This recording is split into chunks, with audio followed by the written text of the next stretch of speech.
And then she's a researcher, advocate, and project manager with years of experience in the fields of technology and telecommunications policy and regulation.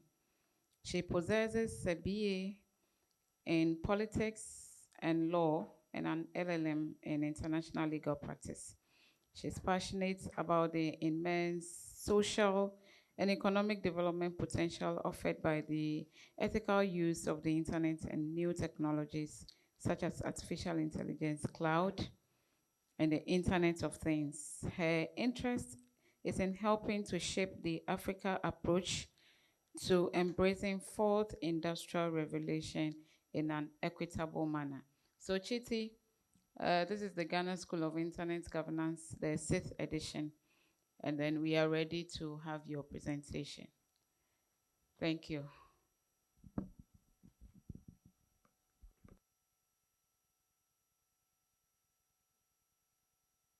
Hi, good morning, everybody. Thank you so much for having me here. I'm really looking forward to learning and sharing all of our experiences around digital rights in our region and in our spheres of work. So I'm just trying to share the screen for my presentation. Okay, let me just get that going.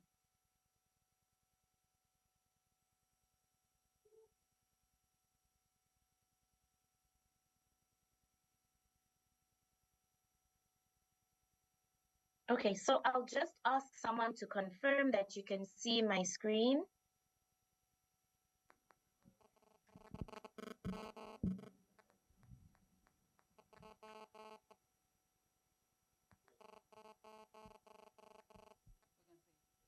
All right, Chiti, we can see your I'm not sure screen. if you can hear me. Can you Yes. see my screen? Yes, please, we can. Okay. Yeah, thank you. Great. Okay. So let's get into it. As I mentioned, my name is Chiti Mbizule Mutati. I am the Southern Africa Programs Officer at Paradigm Initiative based in Lusaka, Zambia. And so my role at PIN, as we fondly call it, I work with CSOs in the region and citizens, kind of advancing our digital rights and digital inclusion work. We do digital rights academies. We conduct policy engagements. We provide opinions on policies and work with governments as well to influence policies for the betterment of our societies and for the betterment of our region. So I've put my contact information below. I'm happy to connect after the conversation. So let's get into it. And I'll start with a statement or a question, depending how you feel about it, right? So the concept, the statement is digital rights are human rights, right?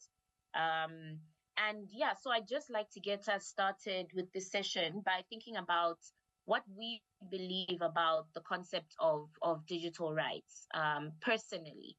So where do we place them when we're thinking about our other inalienable rights?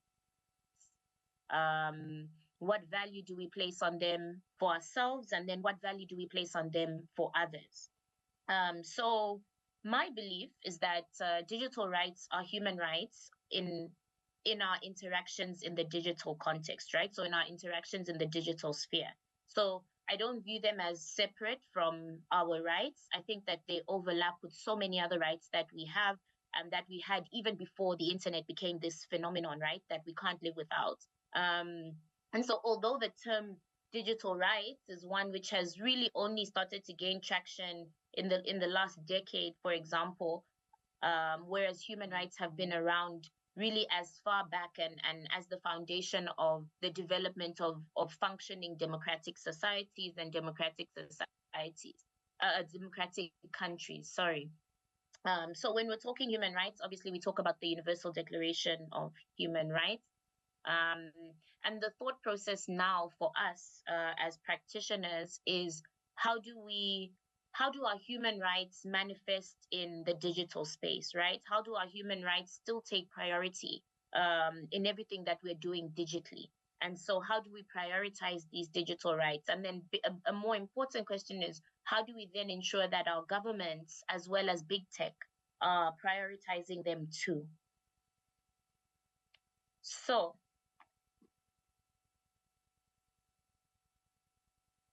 yeah. So when we talk why digital rights matter, right? Why do whole organizations like Paradigm Initiative exist? Why do we do the work we do? Why are we so passionate about it? If you think about what our lives look like right now, since the onset of technologies, think of your morning routine, for example. Some of us were woken up by our alarm clock, which is obviously on our phones. Um, some of us are still very tired because we stayed up very late last night watching that Netflix or Prime series that we're now addicted to. Some of us did our morning devotion using a Bible app, which is on our phones or on our tablets. Some of us went walking or exercising, and we tracked our exercise using a smartwatch or using an app on our phones. So you see where I'm going with this. Just in this short space of hours since we woke up, um, we have lived so much of our lives online, right? And it only gets more so as the days go on. Um, but what happens with that, right? What has been the impact of that?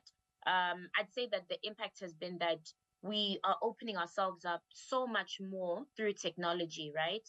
We're sharing our data with people. We're sharing our locations. We're sharing our views and opinions. We're sharing our interests with advertisers, with companies.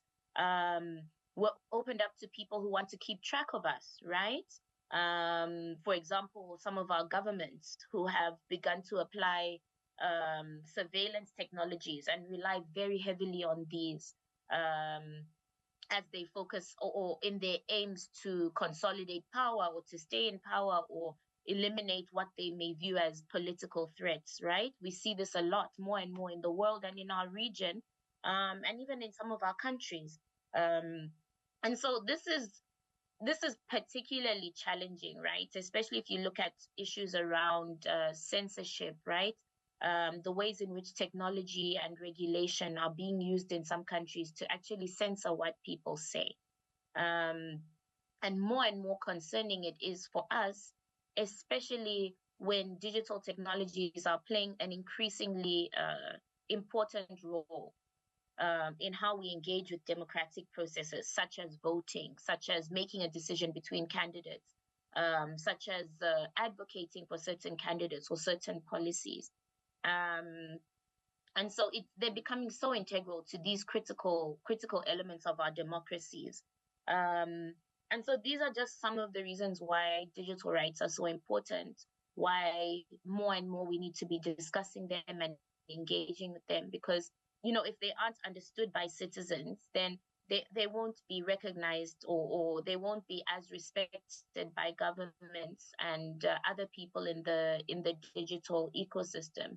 And the result of that is it leaves us wide open to exploitation by big tech, governments, and even exploitation by one another, as we're seeing more and more now. Um, and so the crucial thing for us is that our digital rights matter. They apply offline or online, whether we're connected to the internet or not. So, giving the basis of where we find our digital rights, where are they enshrined? As I mentioned earlier, um, digital rights, I believe, and it's a very common school of thought, are human rights. But obviously, our human rights came a lot earlier. Actually, I think the most noted form of a move towards the recognition of human rights was after World War II. Um, and so where have we gone since then, right? So we've got the United Nations Universal Declaration of Human Rights, which outlines for us the right to privacy, the right to freedom of opinion and freedom of expression, the rights for us to associate freely and assemble freely, and the right to take part in community life. At the regional level, we also have the African Commission on Human and People's Rights, Declaration of Principles on Freedom of Expression and Access to Information. And again, here, the same principles are outlined. Sorry, I'll just move this. I'm not sure if it's the same principles are outlined for us. Um, Privacy, freedom of expression, the right not to be surveilled, the right for transparency. And so these are these are principles where digital rights have been enshrined at the global level and at the regional level. And then also at the national level, a lot of our countries have constitutions. I know Ghana, and I've put an excerpt of the Ghanaian constitution. Again, the same principles are there: freedom of speech, freedom of expression, freedom of the media, which is a critical one, freedom of thought, freedom of assembly, freedom of association. And these are our rights, right? They apply to us without exception, and they can't be taken away, except they can be suspended. And the people who are able to do this are our governments, right? And this is when they can prove that there's a legal and necessary and proportionate reason to do so. So let's get into that.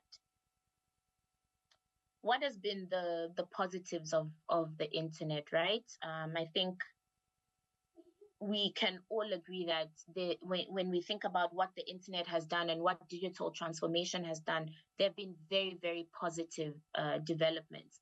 We've been able to sit, for example, I'm sitting here in Zambia, you're sitting in Ghana, and I'm sharing ideas with you. I'm able to speak freely. I'll be able to hear your ideas and speak freely.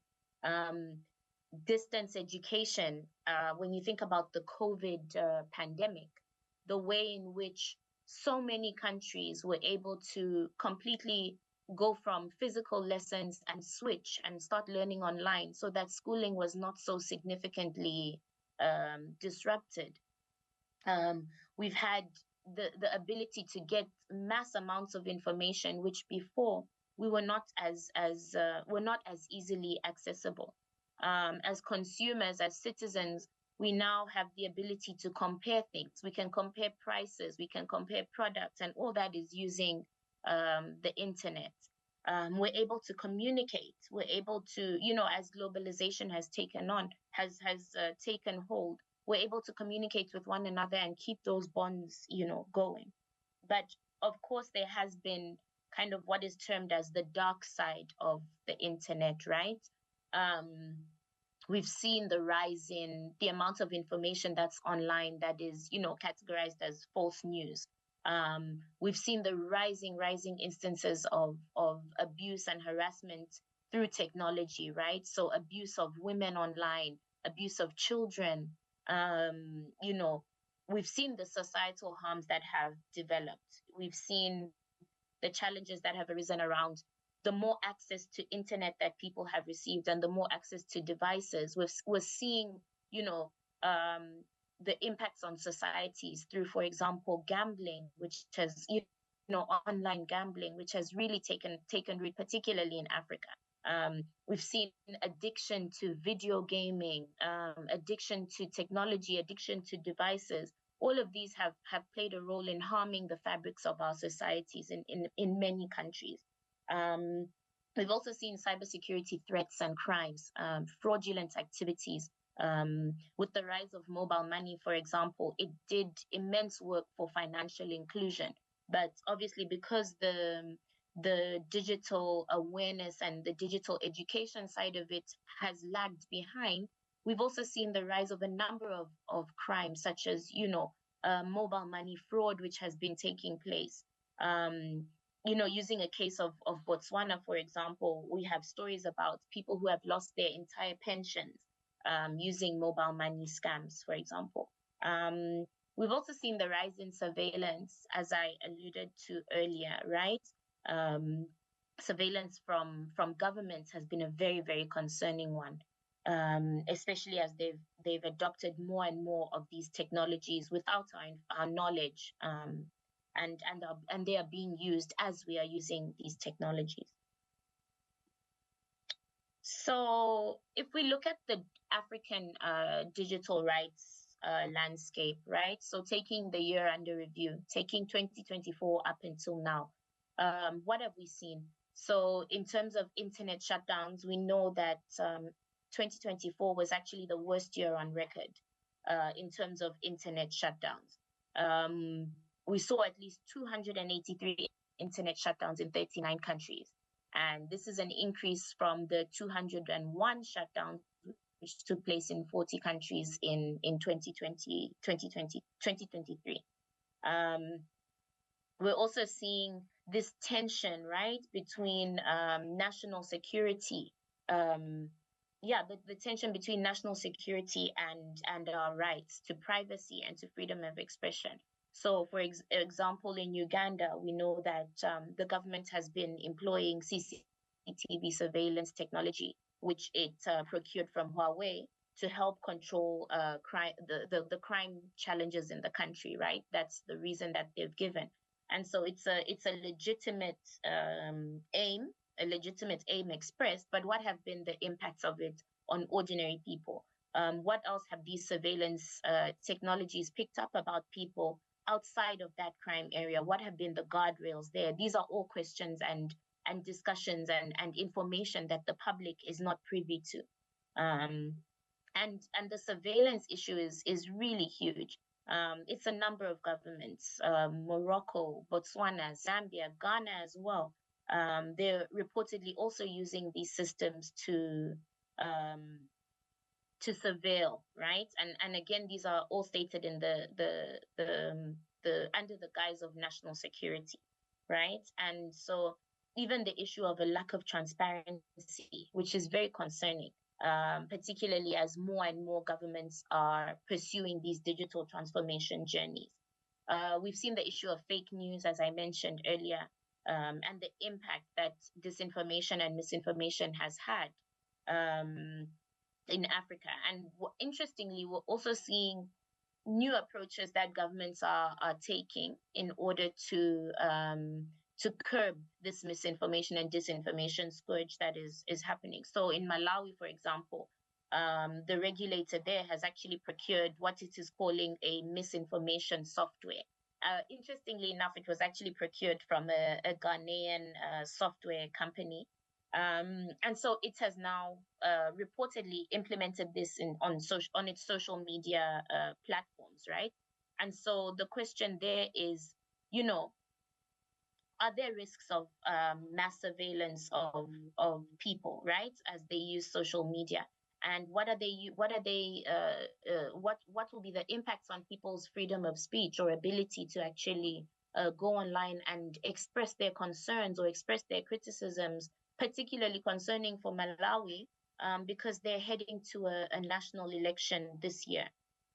But positively, we've also seen social media, and digital platforms having a very positive impact, right? So we've seen it empowering the youth and empowering these youth-driven movements. For example, in Kenya, the Gen Z movement, which is actually ongoing right now.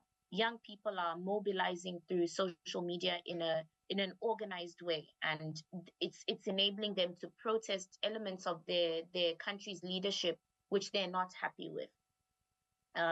We also saw a lot more people come online, right, through the expansion of networks and really concerted efforts by governments and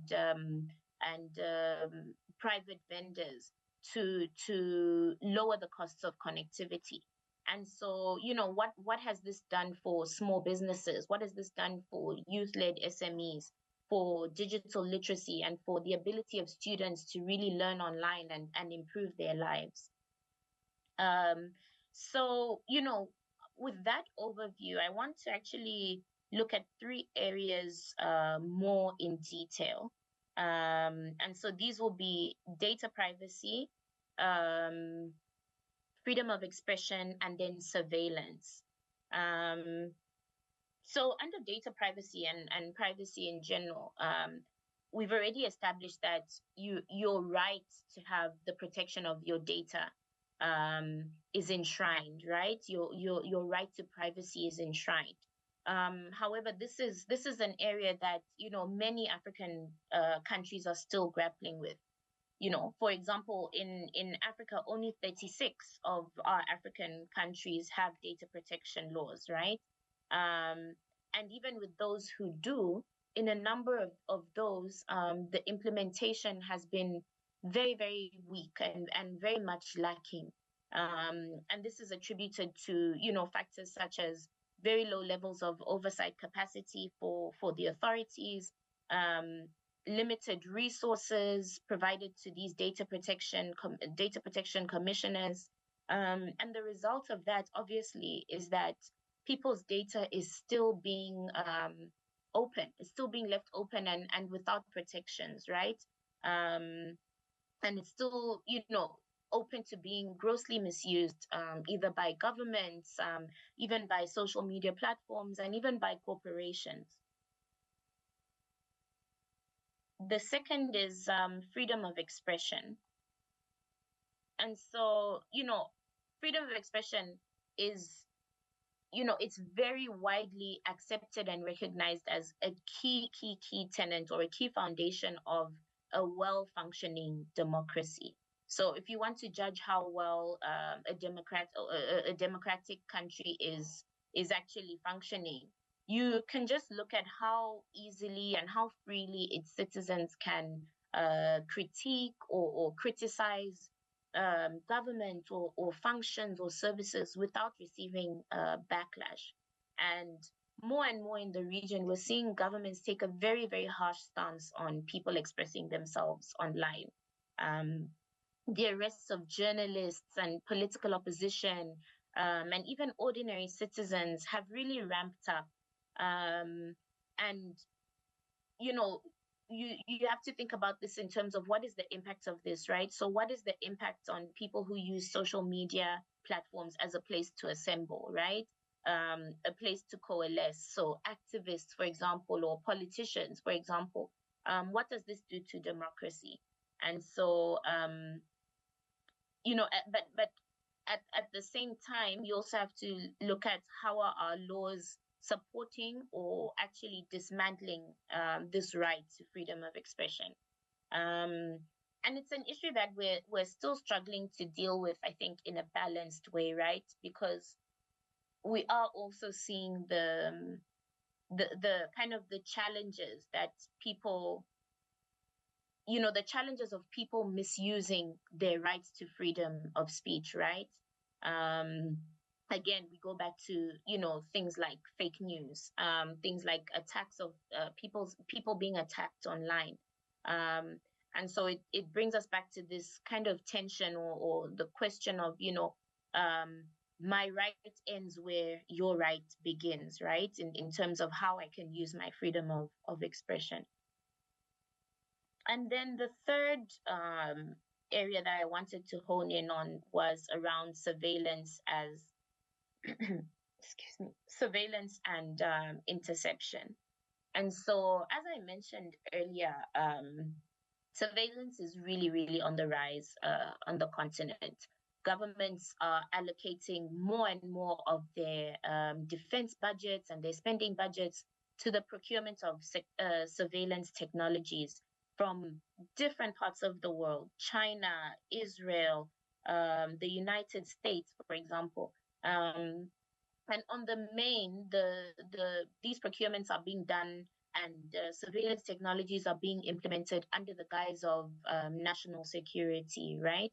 National security concerns. And so what this has also meant is that the procurement processes and the decisions that are made, the amounts that are spent, are conducted in very opaque ways, right? So there's little oversight, there's little transparency, and there's little accountability to us as the citizens around where are these technologies coming from? What do they do? What is their aim? What information are they collecting about us? And where is that information going? What is being done with it? How is it being secured? And yeah, we're kind of in this gray area where we know or there's very strong evidence that surveillance technologies are being used in our countries, but we don't get that information. Also being told it's for our national security, and so it's a very tricky one right now. So I think you can't discuss these kind of topics without looking at regulation, right?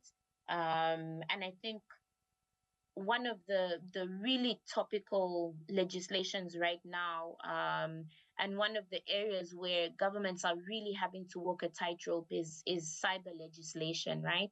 So this tightrope between um, the responsibility of governments to protect our cyberspaces, right? To protect us from crimes, and to protect us from having our rights violated as we move more and more of our lives onto digital platforms, right? Um, Versus the need for these cyber legislations not to um, infringe on our rights, right? Our rights to privacy, freedom of expression, association, etc. And so the picture that's on the screen right now um, has become really, really symbolic of the case of the journey towards cyber legislation in Zambia, right? So, to give you some backstory, Zambia has had a cyber legislation in place since 2021. And this was called the Cybersecurity and Cybercrimes Act of 2021. Um, and so what happened then is a few months after this act was passed, a new government came into power and pledged to repeal that law because there were a number of provisions within it that were found to not be rights respecting and were found to actually put citizens at great risk. And so, sure enough, the government repealed this law and actually split it into two separate bills. So these became the Cybersecurity Bill of 2024 and the Cyber Crimes Bill of 2024. And so when these new bills were released, lo and behold, they also faced significant backlash, right? And this was because although there were very, very positive provisions, or are, yeah, were very positive provisions in the bills, things focused on much stronger regulation around child online tech facilitated child abuse, stronger penalties for that, um, much more enhanced inward looking national security provisions, which people were had been arguing for years that those were very much lacking. The downside of these laws, and issues that people were still very much concerned about, were issues such as provisions in there which allowed for example, mass surveillance, right? Um, putting at risk key functions of, again, I mentioned a democratic society, right? So under the provisions, the way they were written, and quite vaguely worded, some vague definitions as well, um, it left open questions of, for example, could a journalist end up being surveilled, or a whistleblower, for example, could they have their protection stripped from them because of this act, right? um, and so there were also questions around the ability of law enforcement officers to confiscate people's digital devices with, effectively very little paper trail, very little transparency around the process.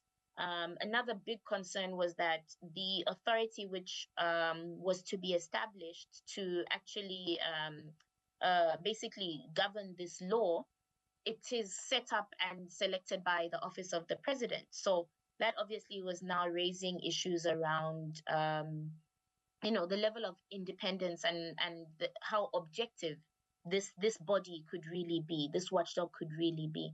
Um, and so this picture is actually of our opposition leaders, and they went into parliament on the day of voting with, you can see masking tape on their mouths.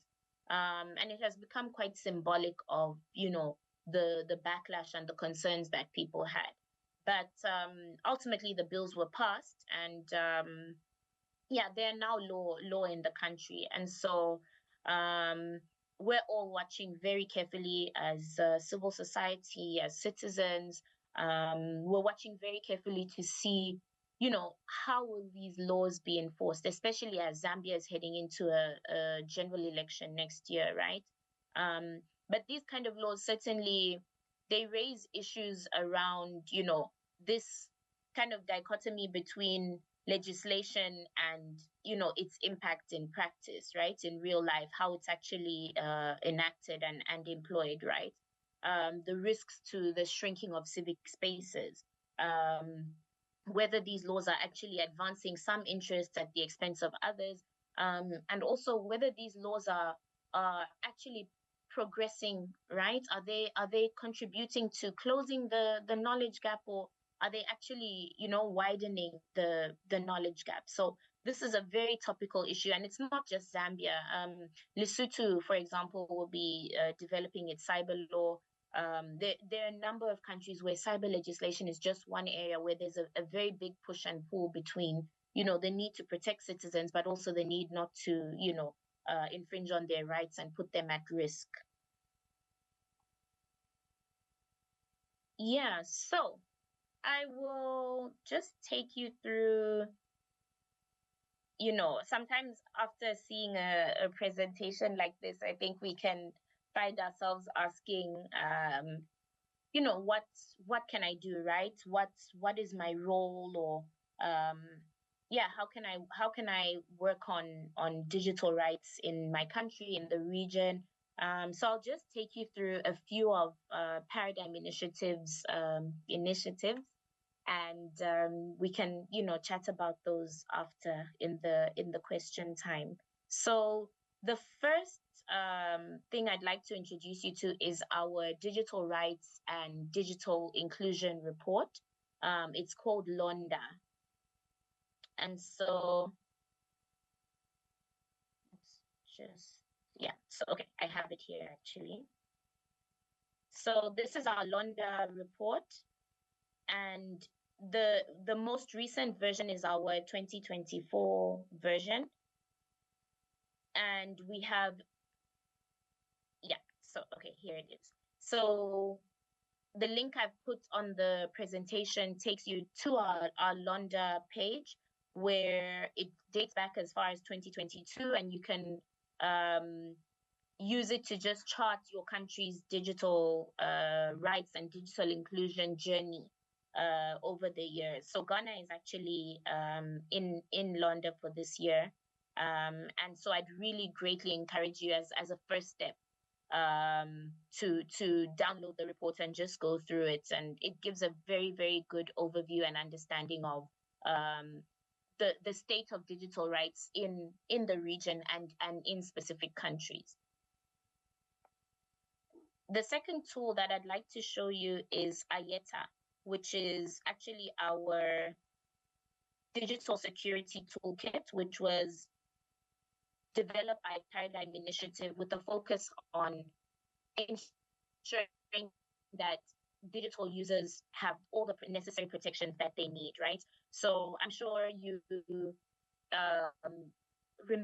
remember, or perhaps not, but I'm sure you've read various stories about countries that have done internet shutdowns, right? And how people were able to immediately switch to VPNs, for example, in order to stay online and stay connected and stay informed.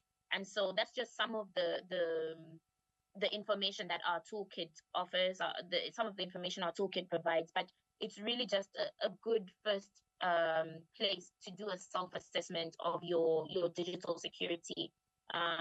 It's in English and French and a number of African countries, and it just provides a very good resource for ensuring that you are protecting yourself online, especially people who do work, in the public interest, for example, journalists. And then the second intervention that I'd like to introduce you to is Reporti, which is actually our digital rights reporting platform. And so basically this is so this is how Reporti looks. And it's basically a repository of information. It's a one-stop shop where you can come and report any digital rights violation that you have witnessed or know of in your country. And so it's a very easy to use page, and your report comes directly to Paradigm Initiative. upon which we will act on it and get in touch with you and take your matter further. So now that I've told you about those 3 ways that you can inform yourself, protect yourself, and report any concerns that you see, I'd also like to talk a little bit about kind of what advocacy work that one can do. I think, leaning on the Zambia example, once again, the cyber legislation, when all the backlash occurred around the government introducing the act, one of the things which the government came out and said, and which we struggled to argue back as a citizenry, is that the bill was open for public comment and stakeholder engagement, and they say we didn't go, right? As citizens, not enough of us went. And so, this raises different questions around, did enough people know about the bill, right? Was it widely publicized? But also, were enough people interested at the time, right? And so you can ask those 2 questions, but either way, it speaks to the role that awareness plays, right? So the role of civil society in flagging these issues, the role of us as citizens in staying alert and staying focused and noticing or following, tracking these laws which our governments are trying to put in place, asking questions about them, raising our concerns.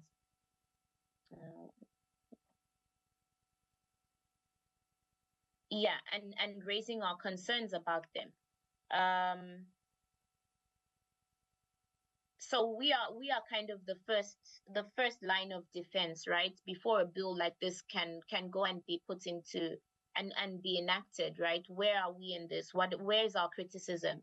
A lot of people don't know that you can just go and stop by your regulator's office, and say, I have these questions. Can someone sit and explain to me? They're not these places in the sky which we can't go to. They are out. They represent us, and we should be able to go there and ask questions. The other area that we can really, really advance the cause of digital rights in the region is, if you see something, say something. So that's where, again, the platform I showed you, Reporty, that's where a platform like that is so critical, right? You see a digital rights violation, know that there is a place you can come and report it, so that someone can pick it up and we can work towards addressing it. And yeah, let's really take an interest in, understanding what are other countries doing, right? What are the gold standards that we are happy about seeing? And so when our government send out requests for feedback on certain bills, or we can then send those through and share our views about what we feel is best. So yeah, with that, I'll leave us with some final thoughts, right? Around, again, this, why are digital rights important to us, right? Where do they come into our ordinary lives? Where do we rely on our digital rights in our day-to-day lives? What are some of the digital rights violations currently ongoing in Ghana, for example? And then what is our role in advancing human rights in our country's digital rights arena? How can we work together? How can we come together to actually promote digital rights in our countries? So I'll stop there. I think there are some minutes for questions. I'll stop there if anyone has anything that they'd like to ask or share. And yeah, we can get the conversation going.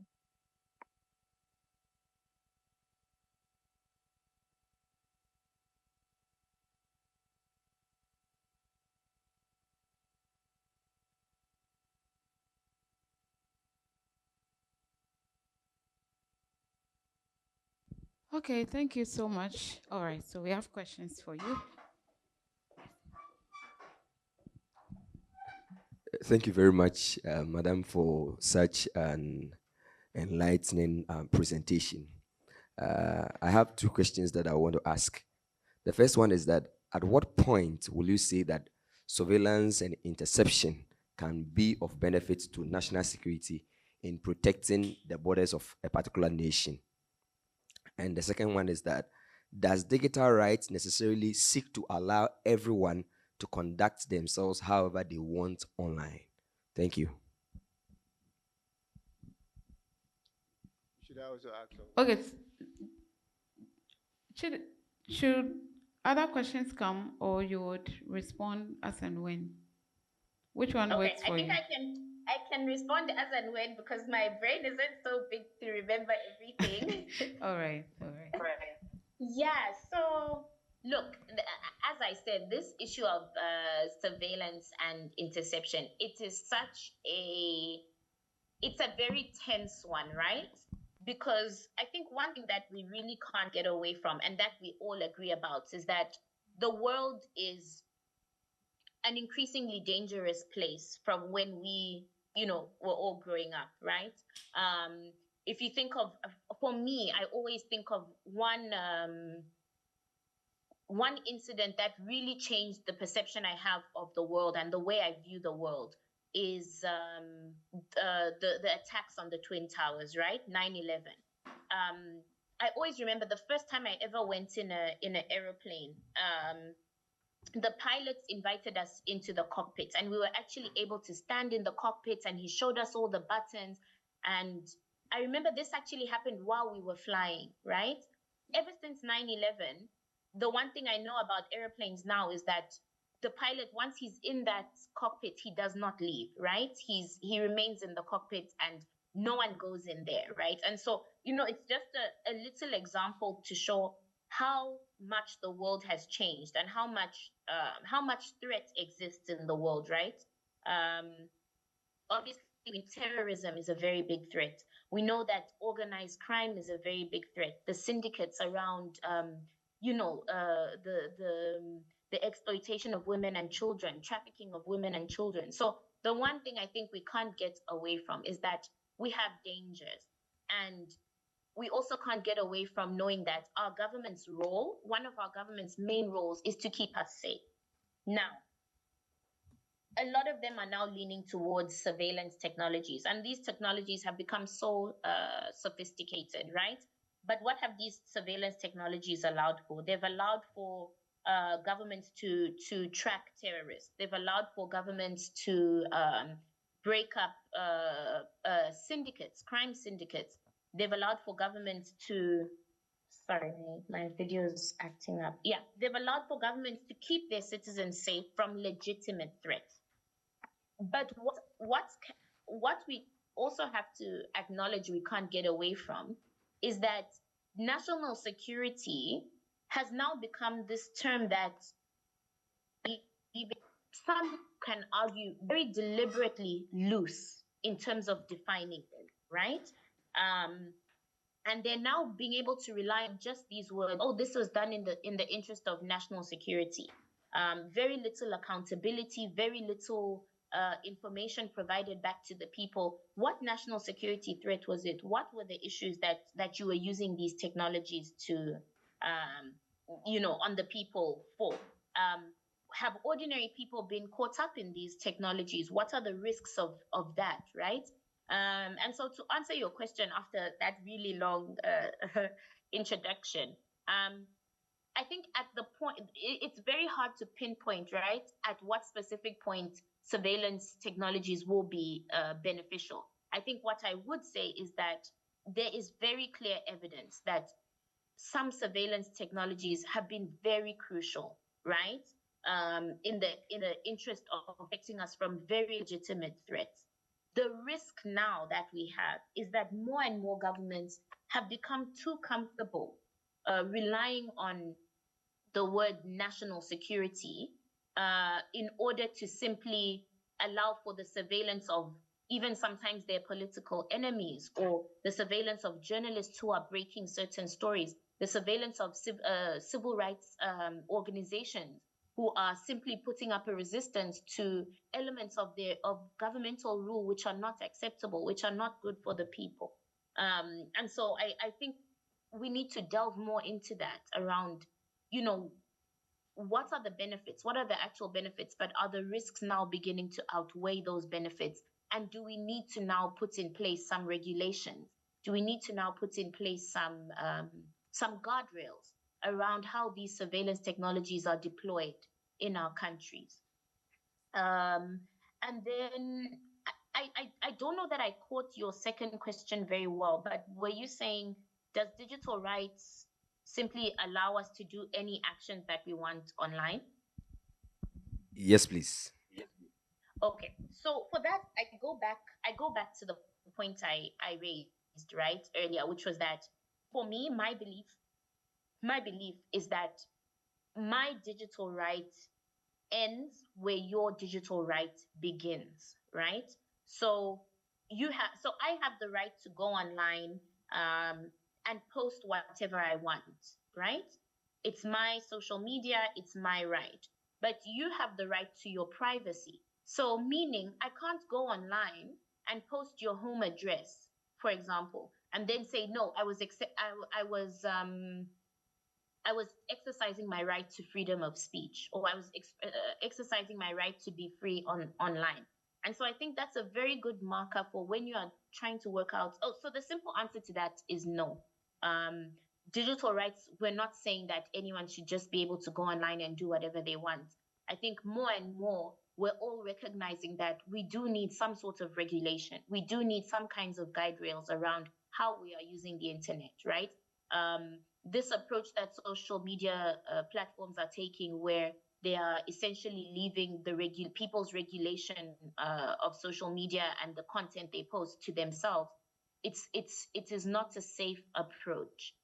But at the same time, it needs to be done in such a way that each person's rights are still being protected, and that it needs to also regulation also needs to be done in such a way that we are not taking away from the vital elements of digital life. I hope that answers your question, and yeah, happy to move to the next one. Okay. Good morning. I'm Sadiq.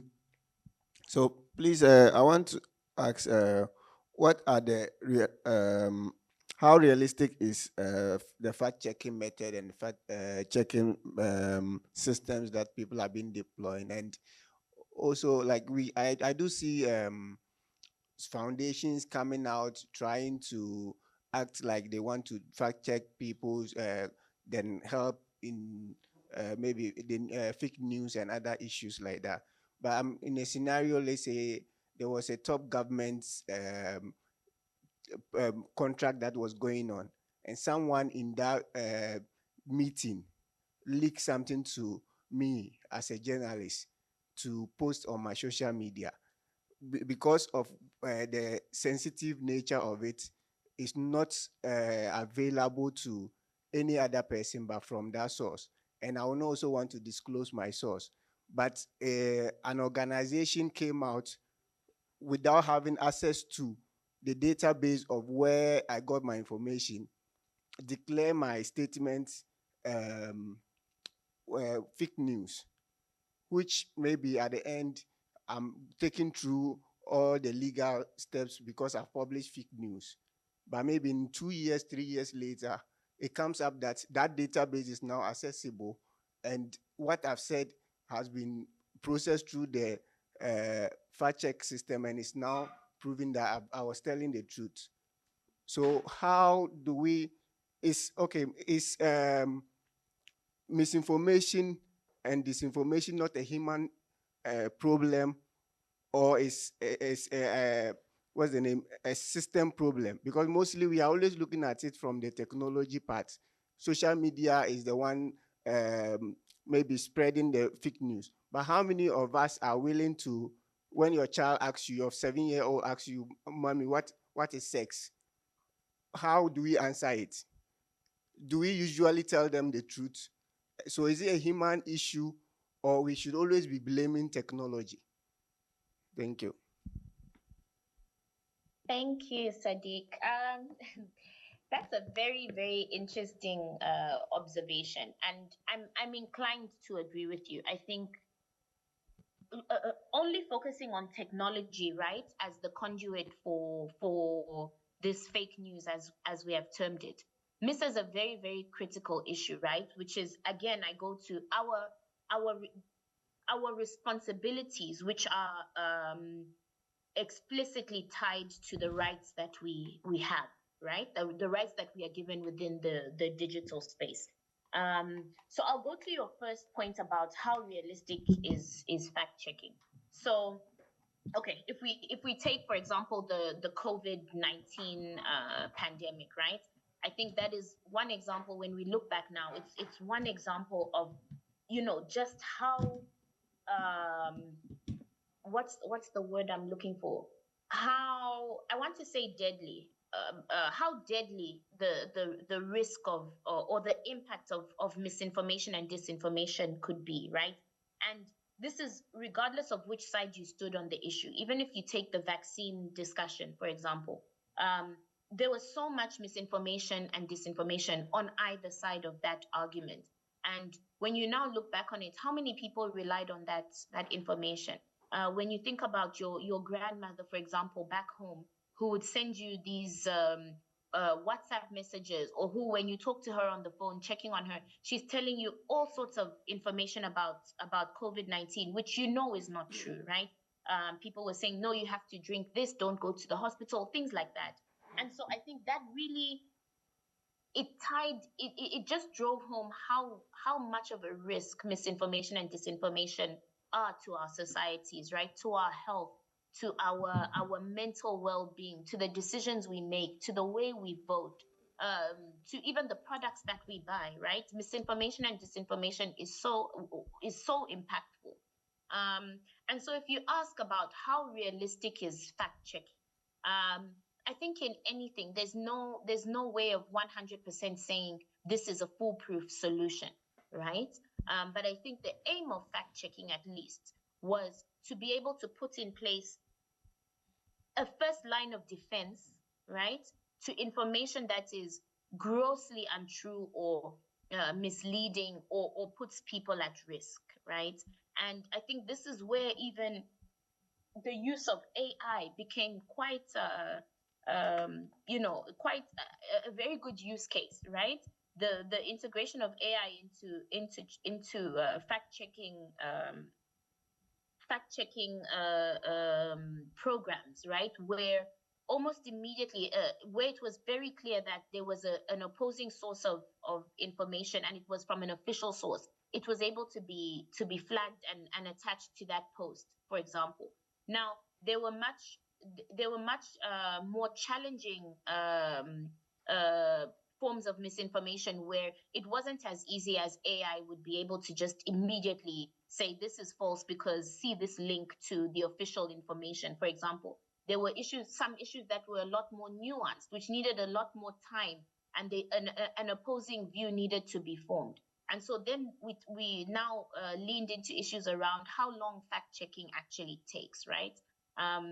However, I still believe that for all the issues that it has, right? So it being slow, there also being an element of it where it could be viewed as subjective. Fact checking still forms a very critical element and a very useful element of how we do social life online. And then I think your second observation was around doing work in the public interest, right? So a journalist publishing a story which comes from a specific source. That's a very tough one. And so I think where I would take it back to is why it is so important to have very, very strong regulation and very well enforced regulation for media freedoms, right? So regulations that protect journalists, but also hold them accountable, right? So again, I go back to the point I've been making about your right and your responsibility that is directly attached to it. Regulation, a good court system, right? So a strengthened legal system, because in a strengthened legal system, you, as a journalist, if you've been arrested for publishing this story, the burden of proof falls on the person who is accusing you, right? So they need to, if they have accused you of publishing this story and they say it's fake, the burden of proof then falls on them to provide the information that shows that this information is fake. I hope that gets us somewhere. Yeah, we'll manage it for now. All right, next question. Um, Okay, just go ahead. um, Good morning. Thank you for the presentation. I want to know if you believe online platforms should be regulated, to protect from online harassment and abuse, and to also provide clear accountability. Okay. Maybe I can take another, Yes. Next. then I'll answer. Okay. Thank you, Madam Chida, for the wonderful insight given us this morning. My name is Ezra, and then my question is, I want to know if affordable internet access is something everyone should have as a digital right. If yes, you tell us the reasons, and then if no, you let us know the reasons. Thank you. So the first was whether online platforms should be regulated. I think absolutely, right? I think the question, it's about any society, right? There's no society that exists without there being some form of regulation to guide how we live in that society. And if you take the view that social media has become a society of itself, right? Think about the number of friends you have on social media, right? You log on to your Twitter, you know that, oh, I'm going to check on this person and hear what they have to say, or I'm going to make friends with this person. Social media has become its own form of society. We go on there to learn, we go on there to be informed, we go on there to discuss, we go on there to meet. That is a form of society in itself. And so, the fact that it's digital, right, and it's not this physical thing that we can touch, doesn't take away the fact that we do need to have some guidelines in there for how we relate with each other. So to that extent, I absolutely believe that online platforms should be regulated. I think the question then, and the question that we are all, thinking about and grappling with, is how should it be regulated, right? And in this regulation, what is the responsibility of all of the stakeholders, right? So the government, the social media platform, us as citizens, right? What are our individual responsibilities within that society that we have built as social media? And governments are taking very different approaches, right? We've seen in Uganda, social media is banned, right? We've seen in America, basically, despite all these hearings that they do, and people are free to say whatever they want. We know that, or do whatever they want. We know that earlier this year, Facebook, Meta, actually came out and said that they are stopping their content moderation program, right? And they are putting content moderation in the hands of the people. That is a very dangerous approach to take, right? So I think, yes, online platforms should be regulated, but they should not be stifled. We should all understand what our various responsibilities are. What is Instagram's responsibility to me if I am being sent harassing messages, right? Should they be able to just say, oh, that's your business, and go and deal with it on your own? What is a government's responsibility to me if I'm using a social media platform, right? Should they just be able to review what I've tweeted and based on that start surveilling me, right? What is my responsibility on social media? Am I allowed to just wake up and go and write on someone's status, I don't like your shoes, that kind of thing? So we need regulation. We just don't need stifling.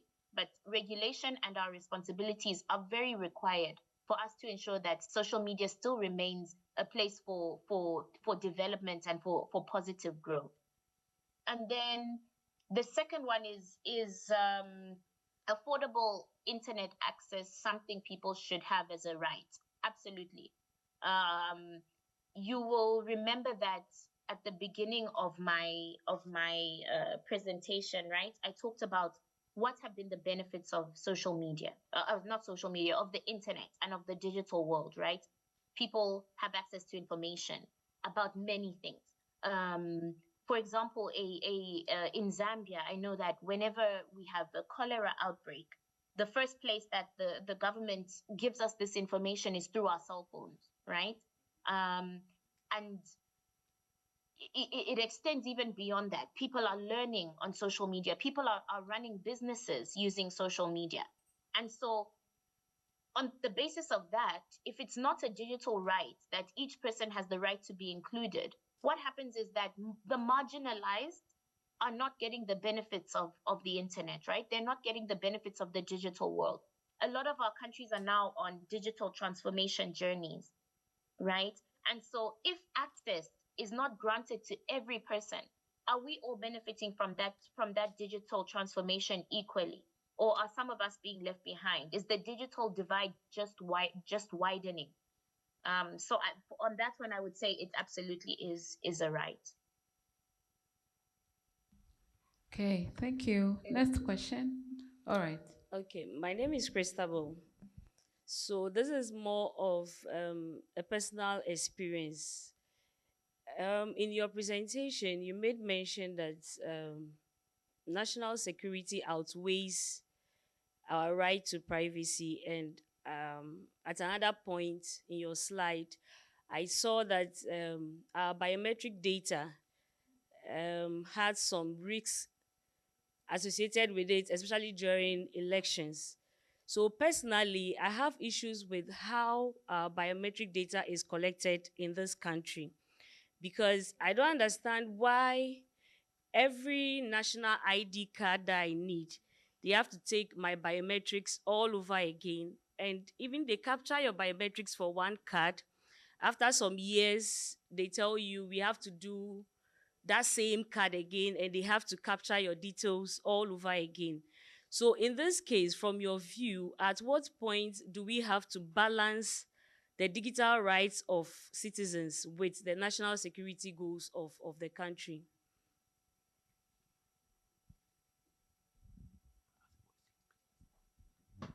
Okay, Chiti, do you want to take it or you want to add another question?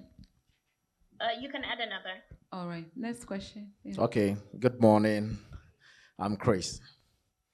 Okay, this is a more practical question I want to ask.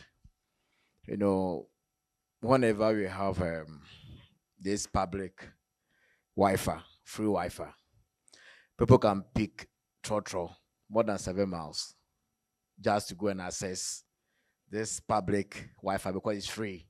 I've seen a lot. When we go to the senior high schools to go educate, it's very common there. Now, my question here is, how can individuals in Ghana, especially our senior high school students, protect their digital right when using public Wi-Fi or sharing personal information online, especially with limited or no knowledge at all in terms of cyber security? Thank you. Thank you, Christabel, and thank you. Okay, so I'll tackle the one about my slides. So, my point there, I was not saying that national security outweighs our privacy, our right to privacy, as in I agree with it. What I was saying is that the moves that governments have been making recently, they are essentially prioritizing national security over our rights to privacy, right? And again, it goes back to the point I was making, that there is this tension, which is just increasing, between governments saying that they are pursuing national security aims, and then the resultant impact on our rights, right? And so I think, again, my point here would be around the advocacy, right? It shouldn't be acceptable that our biometric data is consistently being taken, and even information around what is it being used for, where's the transparency around that? But again, this calls for civic action, right? How many of us actually ask when we go to renew an ID document, why are you taking this? Or I know sometimes, this is Africa, so you ask the person at the till, why are you taking my fingerprint? You probably won't get a nice answer. But as I mentioned to you earlier, did you know that you can write to your telecoms regulator, right? And say, I'd like an explanation. Why is this the case? You can go to them and say, I'd like an explanation. Why is this the case? Where is our fingerprint data being taken? Where is it being stored? But it's really around us taking that agency for ourselves. There is no circumstance where national security should be able to override your right to privacy, unless you are legitimately in the commission of a crime, etc. But ordinary citizens, that is not a reality that we should accept. And then the second question was about practical ways of protecting ourselves. So if you'll recall, I did share to you, I did show you our digital security toolkit called IETA. And again, I would really encourage you to access it. I'll share my slides after the presentation. But on there, it gives very practical tips. So for example, I heard you saying, you use public Wi-Fi. Did you know that when you use public Wi-Fi, you shouldn't log into your banking app, for example? You shouldn't log into your mobile money. You shouldn't log into any app where you have banking information, because hackers are then easily able to use that Wi-Fi to then enter into your those financial services linked apps, right? Another example is a lot of governments now, not governments, a lot of restaurants now, right, are using QR codes instead of a menu. But did you know that even there, someone who's doing, someone looking to do cyber crimes, they're printing. There have been cases where they are literally printing similar barcodes, putting them on the tables, and you go and scan it, thinking it's the menu of the restaurant, and they now have access to your phone. And so it's little things like that, right? Where if you don't have that information, you will just become a victim to those. But the resources are available. I really urge you to go to the Paradigm Initiative IETA Digital Security Toolkit and just read through and find out what are the current tips right now. How can we protect ourselves from cyber crimes? Because these guys are only getting smarter, and so we also need to get smarter. We need to find the information and get smarter. Okay. So any other question? Yes. So thank you. My name is Ola Bimpe. Earlier on, you mentioned that yes, we need regulatory bodies, or we need regulations for social media platforms.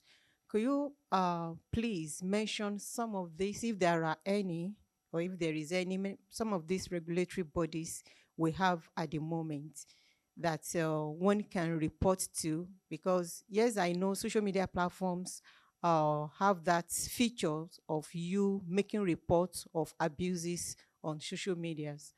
But at times, we don't get responses, most especially in Africa. You make reports and nothing happens.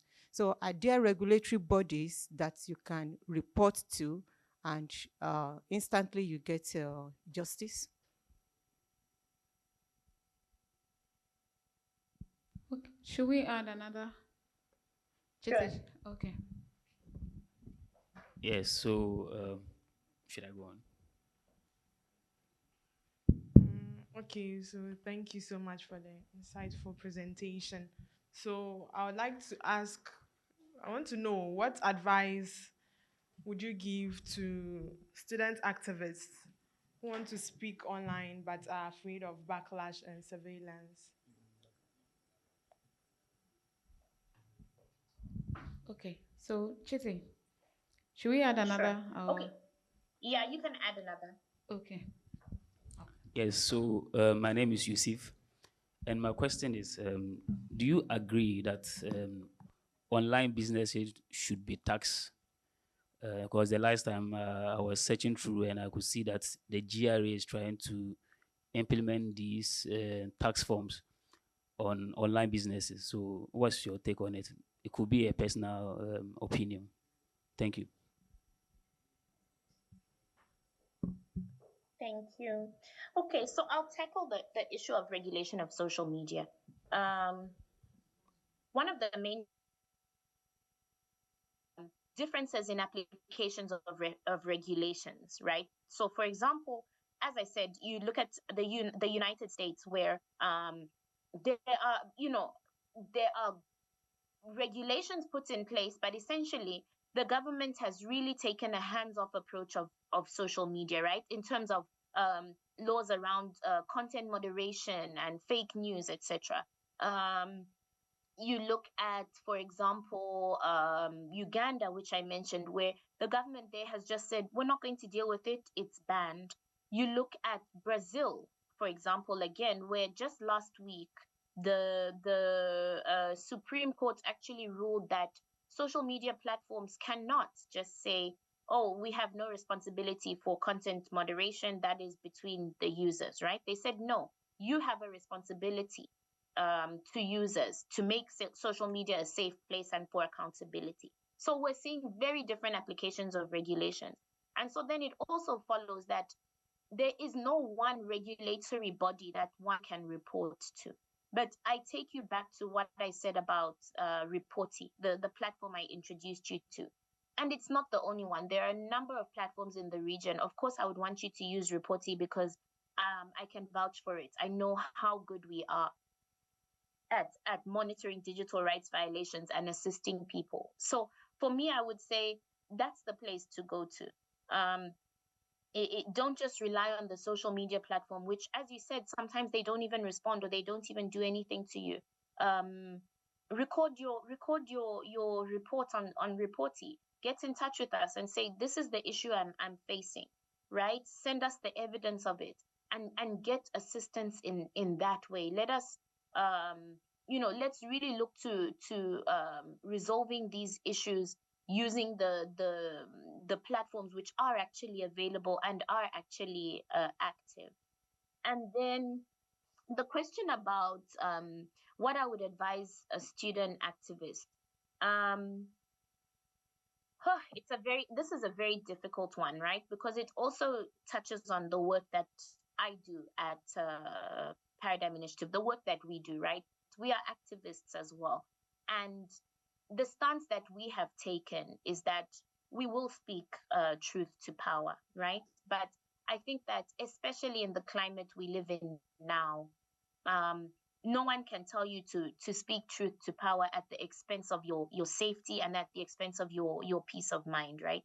And so I would say that if you have these concerns about will I be surveilled, or if you live in a country where that is a concern to you, the first thing that I would advise is around awareness, right? So actually have knowledge of your laws, actually have knowledge of your rights under your laws, right? And then actively work towards ensuring that any work that you are doing or any criticism that you are doing, you are still protected by your laws. So again, as I said to you, a number of our countries have laws about the spreading of false news, right? So then you know that you can't go and share a story which you do not know to be true, right? You have no evidence of it being true because you are opening yourself up to that risk. But yeah, I think it's a very personal, the fight for rights in any country, in any work that we do, it's also a very personal conviction. But at the very basis of it, have a knowledge of what your rights are under the law, and then what your responsibilities are under the law to ensure that you don't fall foul of them. And that should a government then be retaliate against you in a way that's infringing your rights, you will be on the right side of the issue. Again, I take you back to Reporti as well. And I say this to anyone who's engaged in this kind of work. Use us as your point of call. Any challenge or a concern, particularly around your digital rights being infringed, report it on Reporti and make it known to us. And then was there one last? Oh yes, the last question was around the taxing of online businesses. So I can answer this yes, in my personal opinion. I've been tracking it for a number of years, right? As more and more governments are, their budgets are being squeezed, right? They're looking for new sources of revenue. And obviously, the online space is now a very lucrative space. People are making money in very different ways. We've got influencers now who make money, more money than people who are doing normal 9 to 5s, right? We've got the rise in e-commerce. And so it's naturally going to be a place where governments start looking as a way to widen their tax bases. My personal opinion on this is that um, I think it depends on what kind of business it is, or the size of the business, for example. And what I mean when I say that is, let's say, I don't know if the equivalent of Amazon in Ghana, right? I believe a corporation like that should, pay some sort of tax. But a small business, right? A company that is earning, below a certain threshold. I don't believe that is encouraging entrepreneurship. I don't believe it is encouraging economic growth to then go and put taxes on a small business that is still establishing itself. So for me, I think the approach I would take to this, or the approach I would encourage a government to take towards this, is threshold taxing, right? So if your revenues, your annual turnover is below a certain amount, I don't think a government has any business taxing you, right? That's not encouraging the growth of small businesses. It's not encouraging the growth of an economy. But a business with a turnover well over millions of dollars, I think any government has a right to to look to widen its tax base, in countries like that, which are earning money from citizens, right? In theory. So yeah, that would be my answer to that. Okay, thank you, Chiti. We'll take the last round of questions and then we are done. So we have online community as well. We'll take one question here. We'll take one online. All right. Thank you very much, Chiti. My name is Maoko. Yeah, knowing too well that the government or governments have influence on our digital rights and these digital platforms, how do we handle cases or situations where governments disinform the public for political interest, knowing too well that they have this influence on digital and digital platforms? Thank you. Okay, so thanks for that. So Chiti, let me add this. There's a question online. How does reporting work? What is the legal underpinning of it? And are all states subject to its regulation? That's the question online, in addition to Thank what our colleague asked. Okay, thank you very much. Yeah, government disinformation of the public. Again, I think this is where the role of civil society is so crucial, right? As civil society, we have a responsibility where we have a responsibility to the people, right? Civil society and journalists as well, right? There's and I think particularly, yes, on journalists, this is even it's an ethical responsibility that they have.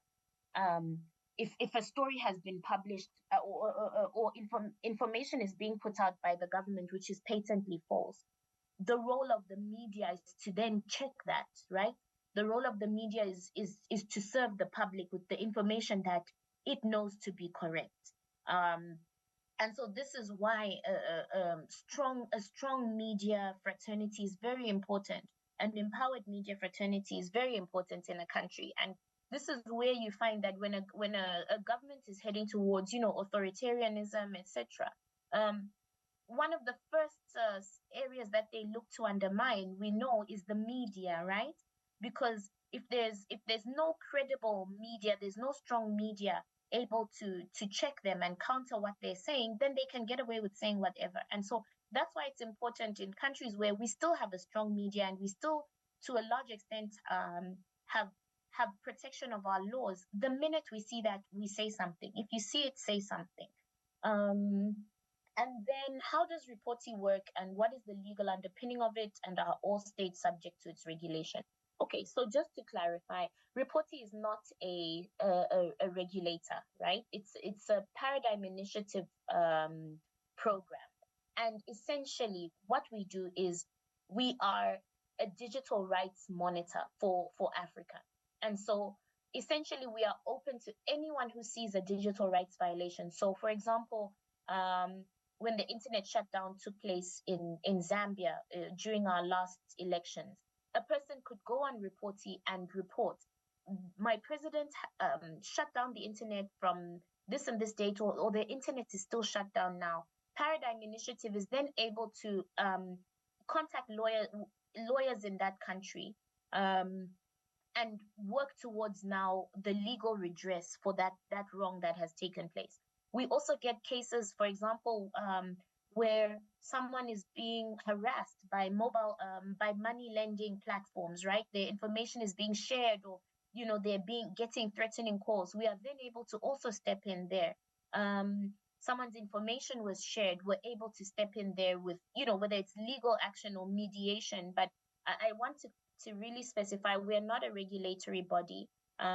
We are basically just working towards a solution for the digital rights violation that has been reported on our platform, whether this is legal, whether this is through some sort of psychiatric care, psychologist care, for example, in cases where someone is a victim of stalking or tech facilitated GBV. But we are a monitor for digital rights violation and infringements on the region. So we essentially, penny or Fenny, we rely on you to report to us what is a violation that you have witnessed, experienced, or know of in your country. And then we assess what is the best approach to help you with that, or to rectify it. Great. Chiti, thank you so much. On that note, yes, let's give a round of applause. Thank you very much, Yes. everyone. This was I really enjoyed engaging, and please let's continue the conversations. Great. So just do us one favor. How do you pronounce your full name? Chiti Mbizule Mutati. Great. Thank you. Thank you. Okay. It's been great having you. And then Thank you. All the best with the rest of the program. Thank you so much. And greetings to the PIN family. I will. Thank you so much. All right. Goodbye. Goodbye.